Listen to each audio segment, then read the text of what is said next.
Hey everyone, welcome back to another tutorial. In this DocHub guide for 2026, I'll show you how to highlight PDF documents in DocHub. Whether you're reviewing contracts, studying documents, marking important information, or collaborating with others, the highlight tool makes it easy to draw attention to key text within your PDF. So let's get started. First, sign in to your DocHub account and open the PDF document you want to work with. If the file isn't already in your account, upload it from your computer or import it from a supported cloud storage service. That best fits your workflow. This can be useful when organizing notes, categorizing information, or reviewing documents with a team. Continue highlighting any additional text throughout the document as needed. You can move between pages and repeat the process wherever important information appears.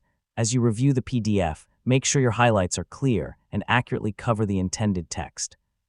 If you make a mistake, use the editing options to modify or remove the highlight. Once you've finished highlighting the document, save your changes. You can then download the updated PDF, share it with others, or continue working on it within your DocHub account. And that's how to highlight PDF documents in DocHub. Using the highlight tool is a simple way to improve document reviews, organize information, and make important content easier to find. Thanks for watching, and I'll see you in the next tutorial.